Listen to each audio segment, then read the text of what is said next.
Grand Rising all. Today I decided to do a nice video for you outside in the sun because we're going to be talking about vitamin D. Should we be putting on sunblock? Should we be putting on more clothes? Should we not have direct communication with nature, with the sun?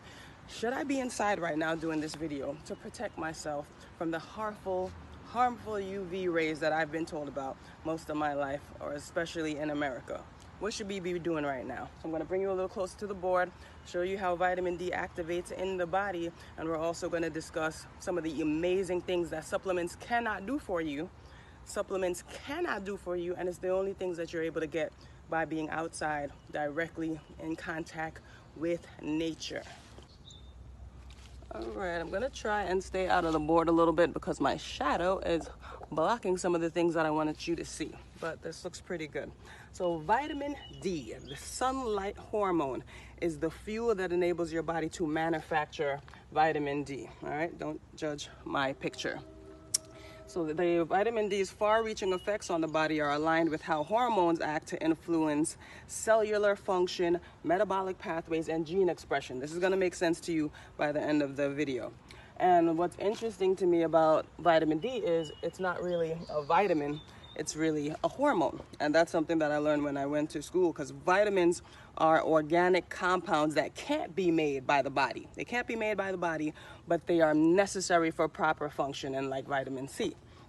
But hormones are synthesized in the body just from simple precursors that go to distant tissues. So they could be, like, for instance, we're going to go through how the sun is able to be synthesized and turn into vitamin D, which is really a hormone, because vitamins can't be created in the body. Hormones are created in the body, and they have distant effects on different areas.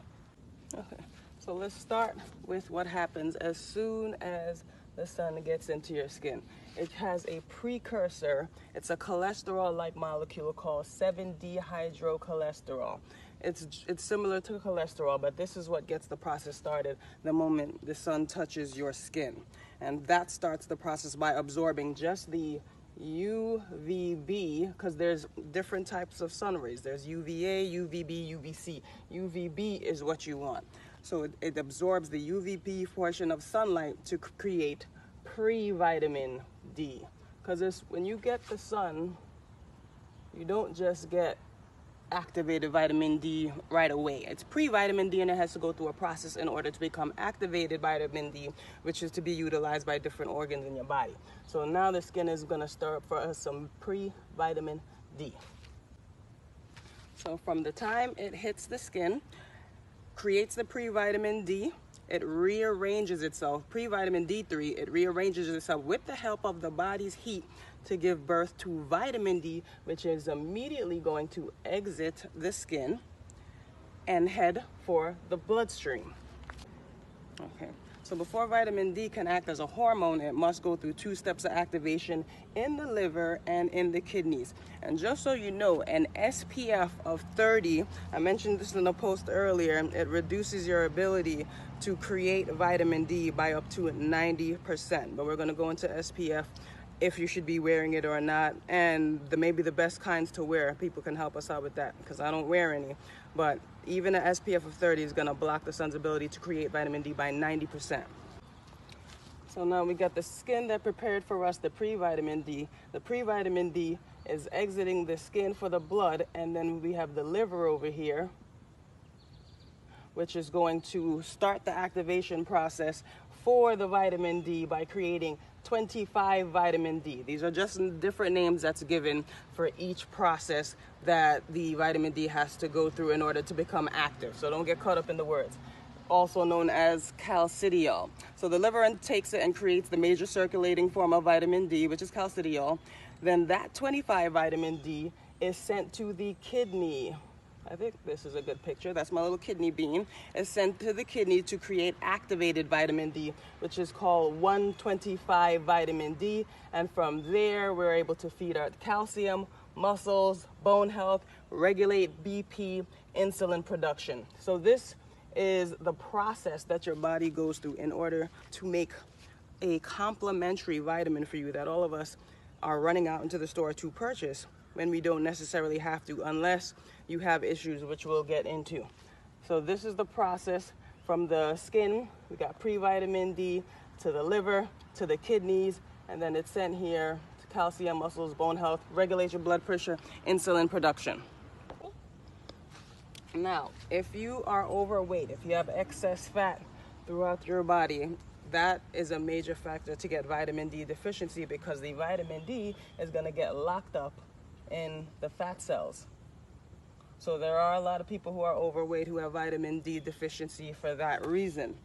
Fat cells, they have vitamin D receptors, and receptors are just target areas that the body has to reach for the vitamin D to get activated, similar to the prostate, the breast, the brain. The fat cells also have receptors because they can store vitamin D for future use. For instance, people that are in New York or New Jersey, anywhere like that, by you getting a lot of vitamin D throughout the summer, it's able to store the excess in the subcutaneous levels just under the skin, so that it could be slow released as we exit the summer months, and you'll have some vitamin D for the winter. It's not going to save you for the whole winter, but you will be able to have slow release vitamin D from the summertime because your body is able to save it. It's like we're hibernating.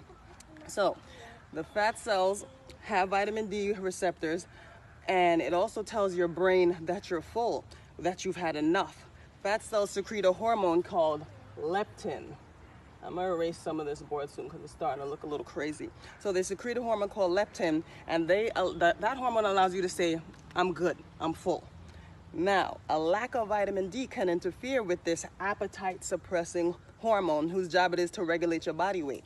And it can also turn on genes to control cell growth and induce apoptosis, which just means cell death, cell suicide. If you have some type of malignant cells that's starting to grow out of control, vitamin D cells can induce that. Vitamin D can induce apoptosis in the body.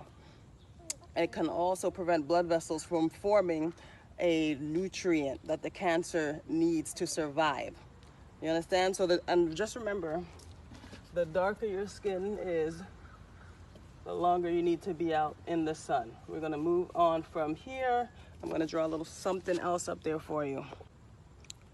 Now, I wanna shift gears because there are a lot of people that's worried about UV radiation damage, but you need to understand that light is a necessary nutrient, especially for melanin dominant individuals. I'm gonna bring you closer so that you can see the different layers in the atmosphere before it reaches to the earth. All right, light is a major nutrient because it regulates hormones, melanin production, immunity.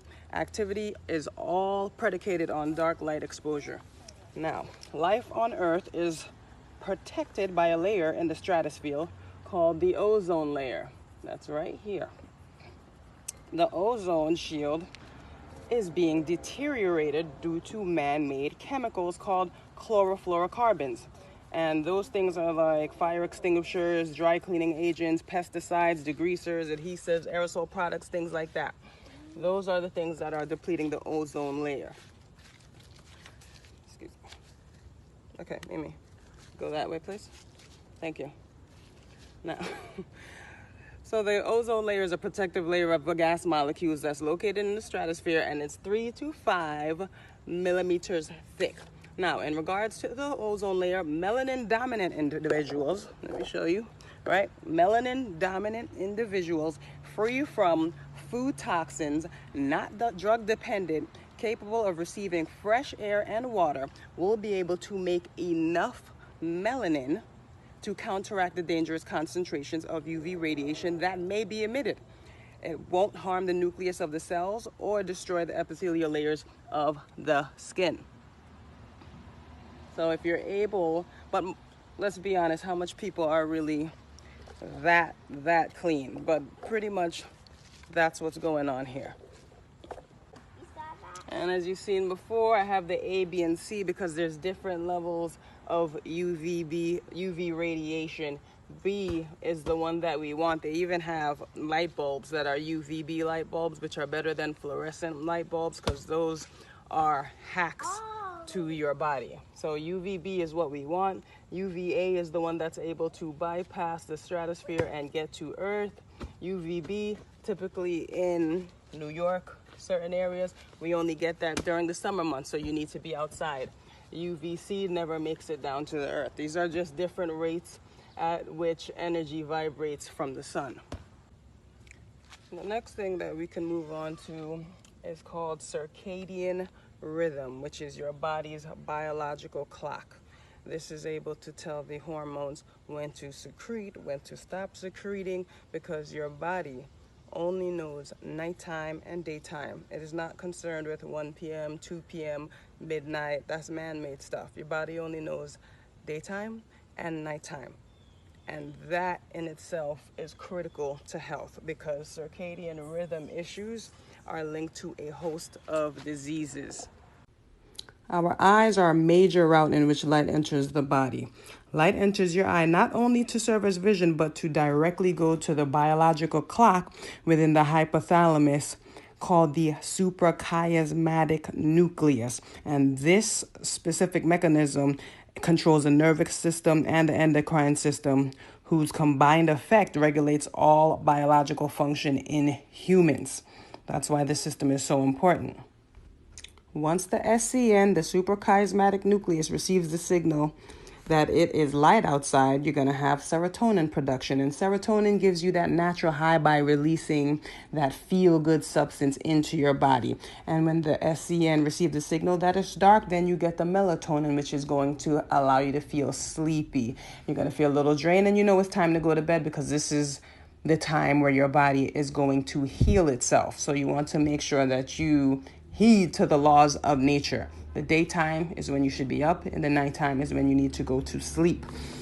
Now, lack of sunshine is the primary culprit for circadian rhythm disruption, right? So disturbance of the rhythm is linked to neurodegenerative disease, cancer, obesity, decreased lifespan, etc. So what I want to show you now is something that can help reduce inflammation, and it's called grounding, because inflammation, which is the root of a lot of disease, inflammation is positively charged and the earth is negatively charged. So when you ground, you firmly root your bare feet into the dirt or the grass, you're able to receive the free negatively charged ions from the earth that is going to pull the inflammation out of your body, because inflammation is positively charged. Most of us, we have on rubber shoes all day. We are in an elevated bed. We're in high-rise buildings. And what that's doing is insulating our bodies from the electrical field of the earth, which coincides with chronic illness, an increase in chronic illness. So you want to make sure that you ground your feet. You could even ground your hands into the earth and receive the healing benefits of the ground. I also want to go over with you something amazing that you cannot get from vitamin D supplements, and it's called easy water. So we're typically familiar with 3 phases of matter: solid, liquid, gas. There's actually 4 phases. There's another phase called plasma. And the beautiful thing about plasma is it's highly electric, completely composed of electrons. And you can get this by exposing your body to the sun. What happens is the sun starts to shine down on your skin, and by the UV lights being absorbed into the skin, it starts to what's known as separate charge, because your body is full of protons and electrons, positive charge and negative charge. So this is the one case where positive is bad and negative is good. So a lot of us have a lot of positive charge in our body, and positive charge relates to inflammation, any kind of disease, but a high amount of inflammation, which is the reason why you want to also start to ground your feet directly into the earth to pull some of the inflammation out of your body. But what easy water does, how easy water gets created in your body, is we absorb the UV light into our skin, and by the combination of the sunlight plus the water that is in our skin, it starts to make a exclusion zone, which is essentially we get rid of the protons, we get rid of the neutrons, and we only have electricity that's running through our body. And the electricity is going to speed up certain reactions in our body. The blood is going to flow much better. So this is something that's amazing for people that are overweight, dealing with high blood pressure, dealing with diabetes. You need to get out into the sun so that you can benefit from the easy water. the plastic